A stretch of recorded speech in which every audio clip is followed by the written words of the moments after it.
one thing I always think about is, back in 2013, I can't remember if it was a preseason game or a regular season game, but Joe Thornton had his famous 4 goal line in the dressing room. Mhm. And I was still working in broadcasting at the time, and I had a handful of friends and colleagues that were in that room too. And everybody heard it. It was, and only one person reported it, which was the late Jason Botchford. And it's gone on to be lore. It's gone on to be a famous line that everyone cracks and jokes about. But there was this underlying like concern of, was that move off limits, or was that line off limits, or was that off the record, happened in the dressing room. And it was that decision to print it was controversial in its own. I'm just curious if in 2022, if if something like that was said again, if Joe Thornton was on the Sharks in 2022 and said that, would everybody have tweeted that to get out first, or would there still be that, is this something I can release? Yeah, so I was in the room that day too, and I heard it. And I always said that I have, like, if Jason's employers, and I think it was Paul Chapman at the time, was okay with him tweeting it, go nuts. Yeah. Right? It wasn't something that I was going to do at the time. Now, if I would have been the only person in the room and heard it, I might have gone to Joe Thornton and said, "Is it okay if I put this out there?" Because it was a funny line, Great. right?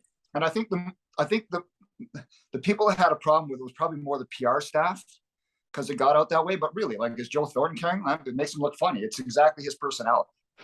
So I always said it wasn't something that I would have done at that time, but I was more than okay with Jason doing it. There wasn't a hard line that was crossed to me. So in this day and age, I'd probably still treat it the same way. If it was said and I thought it was funny enough, and maybe somebody else might not report it, I might go up to the player or the PR staff, say, I'm gonna say this, or are you okay with I'm saying this, because it wasn't in the context of an interview. And here, okay, here's something else that's kind of not the same, but kind of similar. The game in Toronto where that's when Stetcher got jumped by Matt Martin and Ryan Miller went after him. And leaving the ice that night, like, the two in Toronto, the two rooms are probably 20 meters apart, and the players come off the ice, and that's where Goodbranson yelled, tell Matt Martin he's dead. Yelled it out. Everybody heard it, right? That's being reported right away. How is that much different? Right? Not a ton different, right? There's reporters there, and I know that some of the PR staff's like, we would rather not get out. That's getting out. I mean, of course. I mean, Goodbranson's yelling at the end of a game when there's 50 media members, or Goodbranson yelling, Matt Martin's dead. It's kind of a similar situation.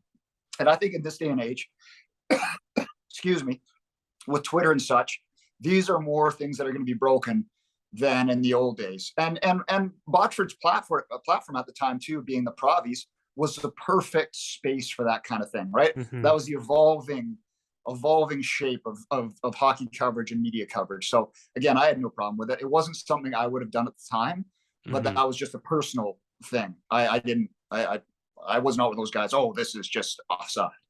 No, who cares? Puck's on net and driving and making it a hard night on him.